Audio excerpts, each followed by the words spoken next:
Madame, Monsieur, chers téléspectateurs, bonjour et bienvenue sur votre télévision nationale ici à Koloma. Votre équipe Notre Environnement a effectué le déplacement pour la préfecture de Mamou. La préfecture de Mamou, c'est une ville renommée pour sa diversité linguistique et humaine à cause de sa position géographique stratégique, d'où le nom Mamou, ville carrefour. Mais cette fois, nous allons vous faire découvrir Mamou dans ses facettes climatiques, mais aussi environnementales. Encore une fois, merci de nous préférer.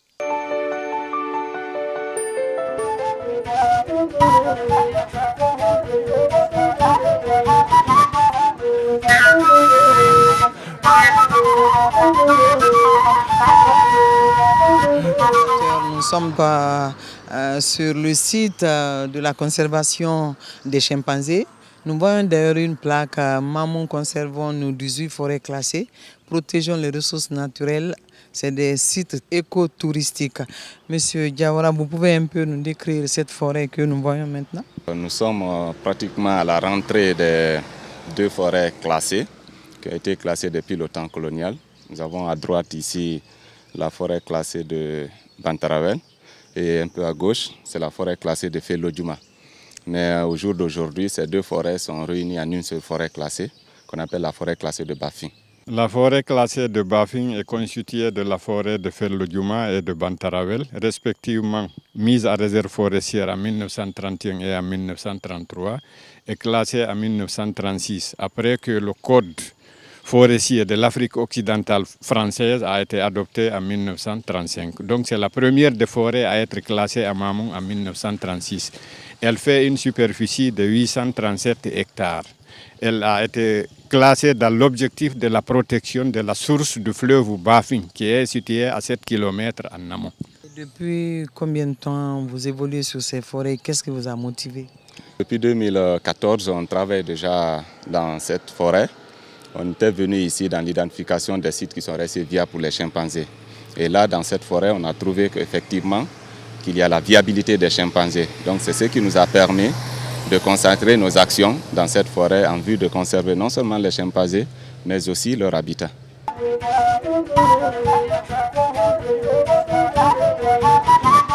Il y avait un défi quand même.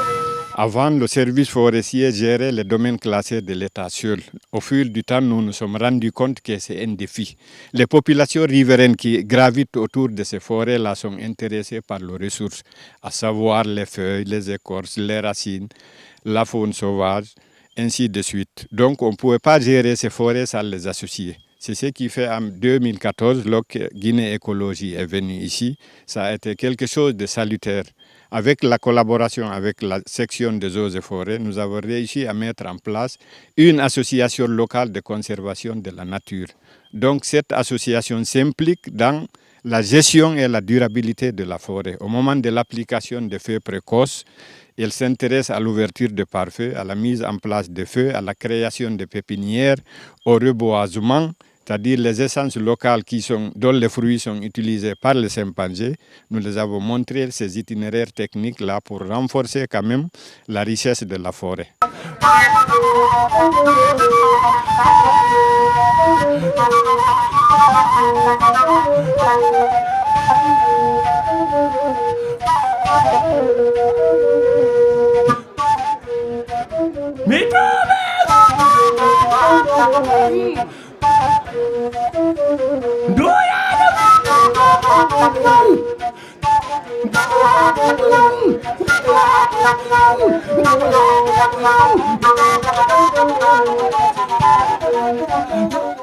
Remember back way and 31. Harumere fetoroga. Ya to me fija. Bare jidi akira da goldi. Il arrivait des moments où on partait avec les chiens, on n'arrivait pas à capturer un seul bébé de chimpanzé. Mais cette méthode-là n'avait pas empêché les chimpanzés de se reproduire tout le temps. Il y avait toujours la population qui existait dans cette forêt-là. On s'était beaucoup familiarisé avec eux.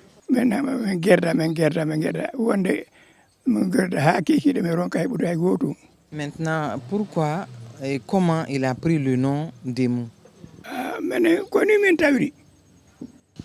J'ai pris le nom de Demou parce que j'ai trouvé que mes aïeux aussi ont pris ce nom-là.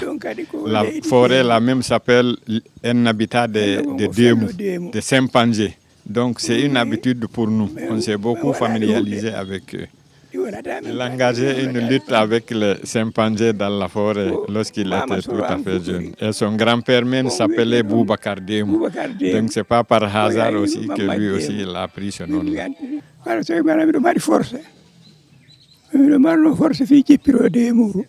Comment était l'état de la forêt avant que le projet là ne vienne? Et comment c'est aujourd'hui? Les chimpanzés actuellement ils sont devenus agressifs. La capture n'est pas possible. Celui qui se hasarde à le faire, il ne peut pas réussir parce que les chimpanzés sont très agressifs.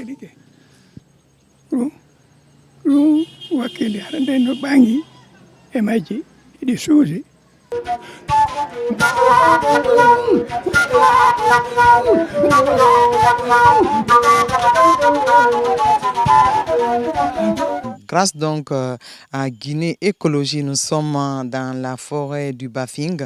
Nous allons explorer aujourd'hui cette forêt pour mieux vous éclairer, vous parler de comment cette forêt est conservée grâce donc à l'appui des services du ministère de l'Environnement, des Eaux et Forêts qui travaillent en étroite collaboration sur le terrain ici avec les représentants de l'ONG Guinée Écologie, sans oublier les communautés.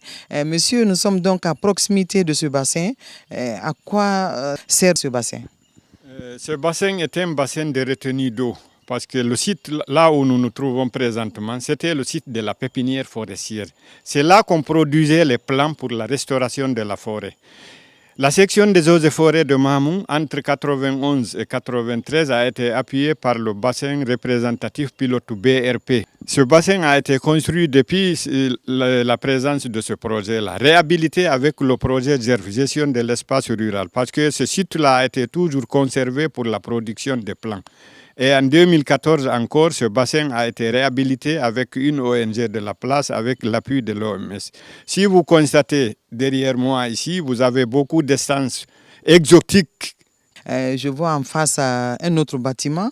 L'utilité de ces infrastructures à l'intérieur de la forêt. L'utilité de ce bâtiment-là, c'est un magasin pour garder les instruments avec lesquels on produit les plants. Les arrosoirs, la motopompe, les houes, les coupes-coupes, les serpettes, les râteaux, les intrants, c'est-à-dire les semences, les engrais, tout ce qu'on envoie pour la production de ces plants au niveau de ces sites, ils sont gardés au niveau de ces magasins de stockage. Nous sommes donc au Fouta Djalon et précisément dans la préfecture de Mamou, histoire de vous parler amplement des actions réalisées sur le terrain par l'ONG Guinée Écologie dans la conservation des chimpanzés.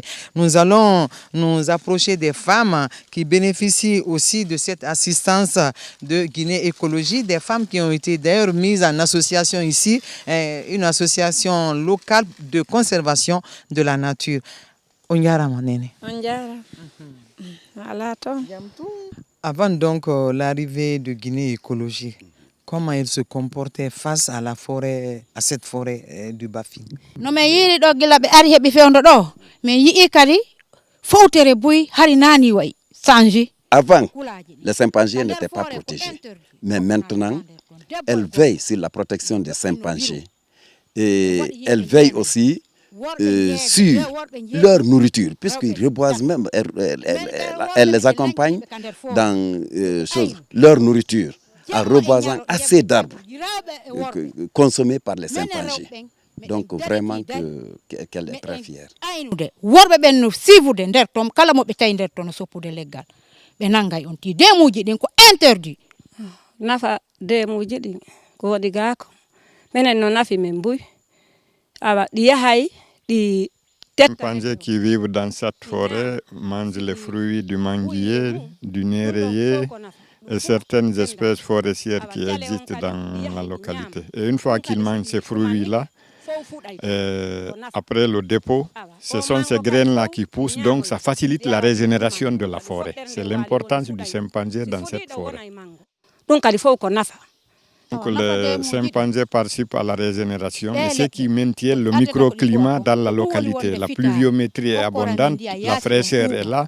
Vraiment, on est très satisfait de l'existence de cette forêt à cause du microclimat qui existe. Pour toujours conserver les chimpanzés et d'autres espèces animales, est-ce qu'ils veillent à la lutte contre le braconnage dans cette localité? Nous avons mis en place une association locale de conservation de la nature de 9 personnes, soit 6 hommes et 3 femmes. Ce bureau s'implique effectivement dans la gestion de la forêt, s'implique dans la surveillance de la forêt. Toute personne qui rentre avec un instrument dans l'intention d'abattre un arbre ou qui rentre avec un fusil pour abattre un animal, n'importe lequel, il sera immédiatement appréhendé par ces surveillants de ces forêts-là et mis à la disposition du service forestier qui va appliquer la réglementation forestière.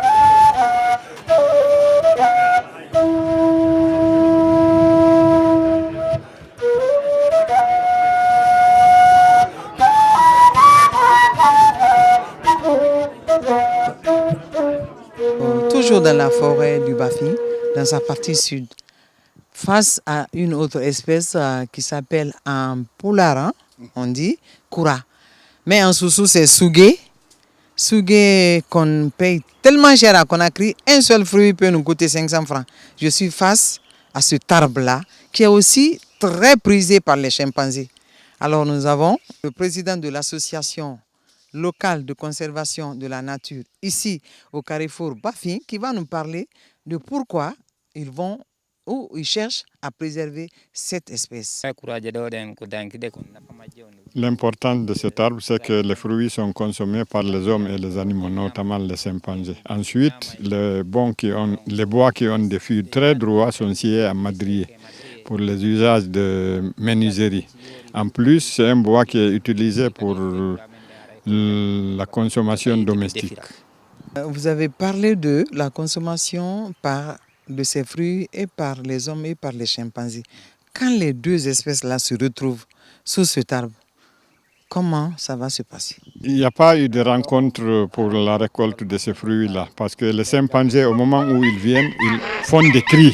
Et une fois que les humains entendent ces cris-là, ils ne vont pas de ce côté, ils vont vers un autre endroit parce que cette espèce est beaucoup représentée dans la forêt. Il a aussi parlé de l'utilisation de cette espèce par les hommes pour des fins domestiques.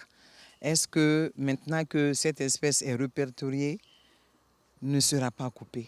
Non, nous ne pouvons pas se prendre tout bonnet. Quoi dit non, service forêt, non, aïni. L'abattage du bois vert, il faut une autorisation du service forestier. Mais ce qui concerne ces essences végétales dans la partie de la forêt, là, non seulement la surveillance est assurée par le service des eaux et forêts, mais aussi l'association locale. Donc c'est devenu une complémentarité. La surveillance est bien aimée, donc il n'y a plus d'abattage clandestin dans cette forêt-là. L'association qui est mise en place est impliquée dans la surveillance de la forêt. Nous la surveillons régulièrement pour éviter la coupe anarchique et clandestine. Ensuite, nous participons à la mise en place des feux précoces, à l'ouverture des pare-feux. Et nous avons été formés pour la mise en place des pépinières. L'année dernière, nous avons créé une pépinière agroforestière ici et nous avons réalisé 2 hectares à l'intérieur de cette forêt. Voilà les quelques actions que nous avons menées pour la pérennisation de cette forêt classée. Nous avons reçu l'appui financier de Guinée Écologie, mais l'encadrement technique a été fait par le service forestier de la place.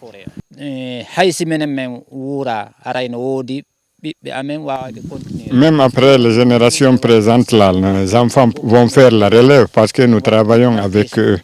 Même si le Guinée Écologie n'est pas là, ou si on n'a pas un autre appui extérieur, nous sommes en mesure de continuer la mise en place des pépinières agroforestières. Nous rentrons dans les forêts, nous ramassons les fruits des arbres dont les fruits sont consommés par les chimpanzés et nous mettons ça en terre, nous arrosons, nous entretenons. Ça ne nécessite pas un financement, nous sommes en mesure de continuer ces activités. Depuis la mise en place de cette forêt classée au temps colonial, nos parents ont participé toujours aux activités de protection de cette forêt. Donc nous continuons dans cette lancée.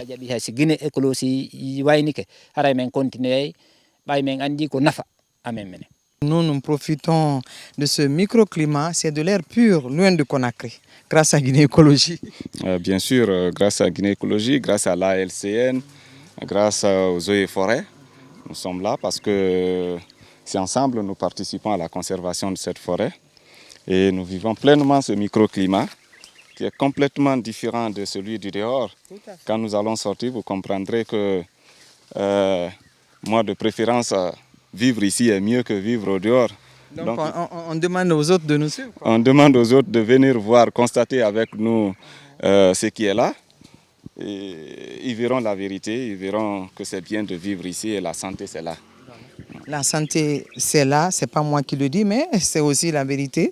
Elle est indéniable parce que vous êtes loin de l'air pollué de Conakry. Nous vous proposons d'ailleurs les week-ends de faire un petit saut, n'est-ce pas, pour se promener dans cette forêt. Oui, en tout cas, faites un saut ici et vous allez venir voir en tant que touriste, parce qu'il y a beaucoup quand même de potentialités touristiques que vous pouvez venir constater ici. Vous allez voir les chimpanzés, pour ceux qui n'en ont jamais vu, parce que ce sont des espèces qui deviennent de plus en plus rares. Ce n'est que dans cette zone, dans le massif du Fouta Djallon, qu'on peut rencontrer cette espèce en plus grand nombre. Donc quand vous venez, vous allez essayer de voir pour la première fois le chimpanzé, vivre avec, comment il se comporte, quel est son bien-être. En tout cas, nous vous invitons.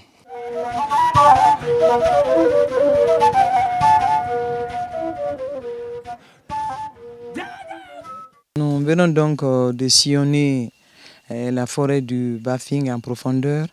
Vous êtes un des membres chargés de la surveillance ici. Et comment vous collaborez avec les communautés riveraines? Nous collaborons très bien avec l'association. Guinée Écologie était venu, il a mis l'association en place, ça nous a beaucoup aidé.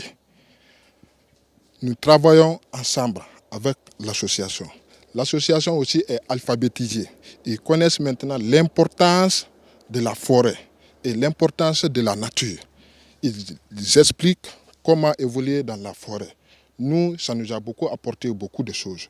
Ils joignent certains membres qui travaillent avec nous. Il y a 10 personnes qui sillonnent entre nous. Tout ce qui se passe dans la forêt, nous sommes toujours au courant. Maintenant, quand il y a les conflits entre les hommes, les communautés, les chimpanzés, est-ce que vous intervenez? Si c'est le cas, comment vous arrivez à résoudre ce genre de problème? Oui, si c'est le cas, nous avons notre chef. Si c'est le cas qui arrive, s'il y a le cas de blessure ou bien il y a le cas, on vient, on sensibilise. Il y a certaines familles, ils peuvent réagir pour prendre le fusil, ils disent ils vont partir tuer le chimpanzé. On vient, on sensibilise, après on fait remonter l'information à notre chef hiérarchique, à Maman. Est-ce que vous veillez aussi à la lutte contre le braconnage? Oui, très bien. Très bien. Nous sommes au nombre de 4 personnes et maintenant les 10 personnes ajoutées pour l'association. Nous travaillons ensemble. Parlant de la mise en place de cette association locale de conservation de la nature, d'où est venue l'idée? De vous, conservateurs, ou bien de l'ONG Guinée Écologie, comment ça s'est passé? L'idée de la mise en place de l'association est venue de Guinée Écologie. Et depuis combien d'années, de cette date-là maintenant, qu'est-ce qui a changé? Il y a quand même un changement parce que la collaboration avec les communautés, il y avait une réticence. Ils considéraient les agents des eaux et forêts comme des agents qui répriment seulement, alors que nous sommes là maintenant à faire la sensibilisation. Si cela ne passe pas, s'il y a des délits que nous constatons, on fait la répression. Maintenant, c'est double casquette. Sensibiliser, les montrer comment faire une pépinière, comment lutter contre un feu de brousse, comment il faut approcher les chimpanzés et ne pas chercher vraiment à détruire l'habitat, parce qu'une fois que l'habitat est détruit, les chimpanzés sont obligés de partir. Avant l'intervention de Guinée Écologie, vous avez parlé des populations de chimpanzés. Est-ce que ces populations de chimpanzés étaient encore visibles dans cette forêt avant l'intervention? Et maintenant, avec l'intervention de Guinée Écologie, qu'est-ce qui a changé dans ce domaine? Effectivement, avant Guinée Écologie, les chimpanzés existaient, mais la collaboration était difficile. Maintenant, les chimpanzés existent toujours, mais quand même, il y a des problèmes. Parce que ces chimpanzés-là, une fois qu'une partie de leur habitat est détruite, ils se déplacent pour les villages, chercher des fruits, les oranges. Et cette destruction est faite par l'homme. Ce sont ces populations riveraines qui sont à la base de ces destructions. Donc quand on nous parle de conflits entre les populations riveraines et ces chimpanzés-là, c'est compte tenu de la destruction d'une partie de l'habitat.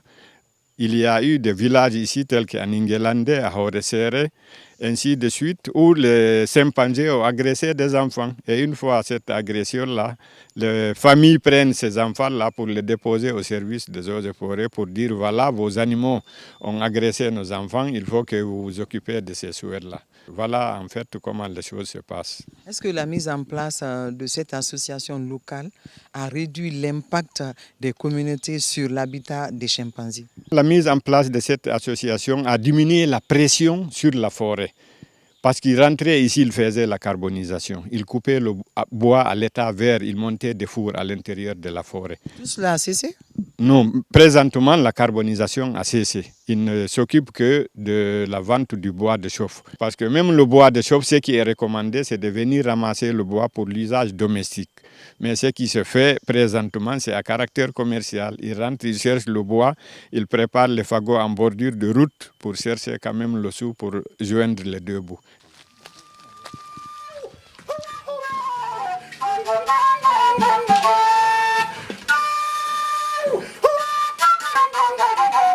Nous partons maintenant voir le centre d'alphabétisation qui a été mis en place ici grâce à l'appui de Guinée Écologie pour les femmes du carrefour Bafi, afin de faciliter leur intervention dans ce programme de conservation des chimpanzés.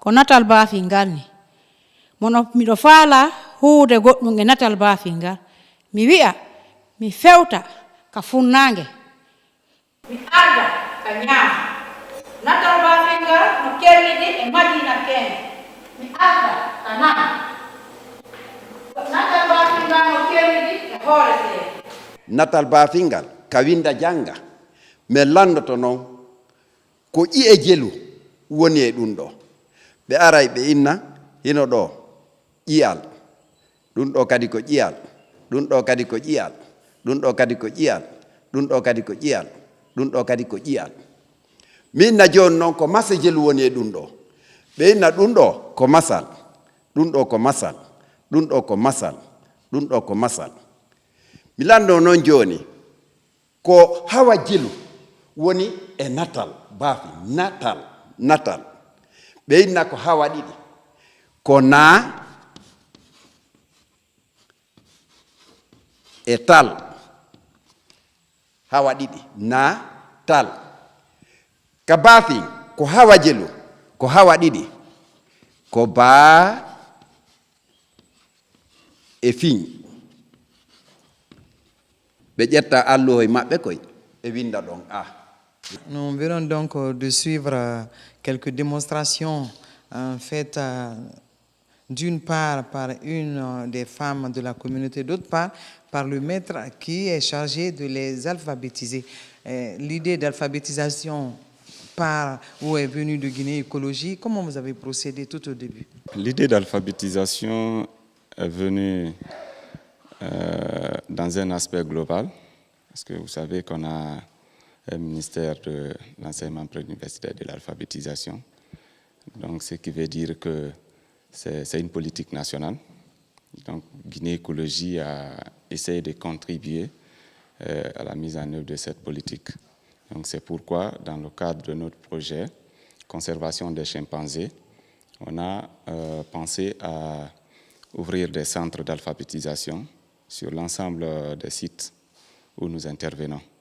Donc, Bafi, c'est dans ce sens on a ouvert ce centre d'alphabétisation. On a pris un formateur que nous avons pris en charge pendant un certain moment. Vous-même, vous avez vu, depuis maintenant, ça fait plus d'un an, c'est eux-mêmes qui se prennent en charge.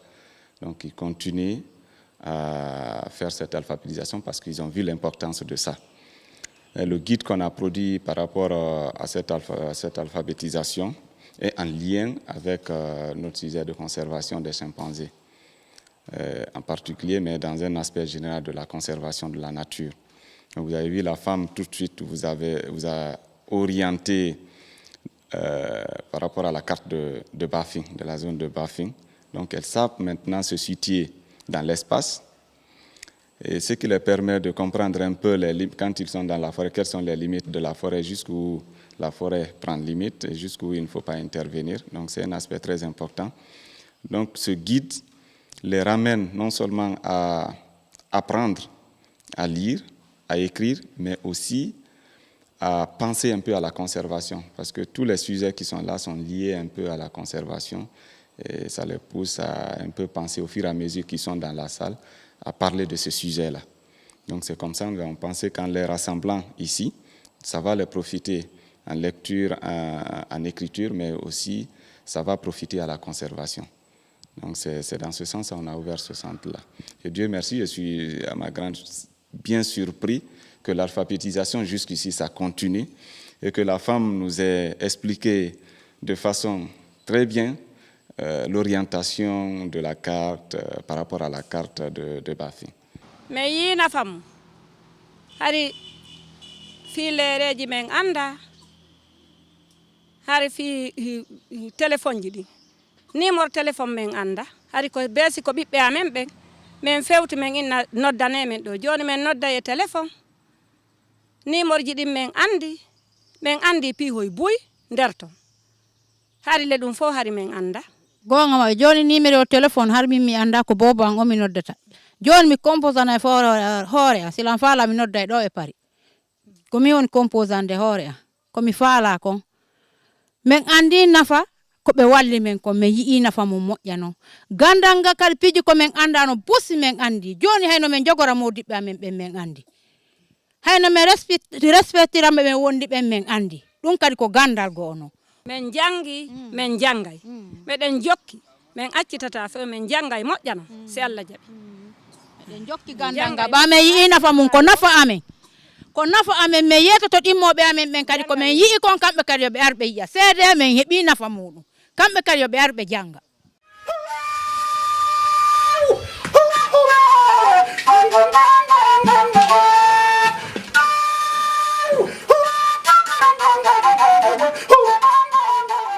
Luttons contre la pression sur nos forêts.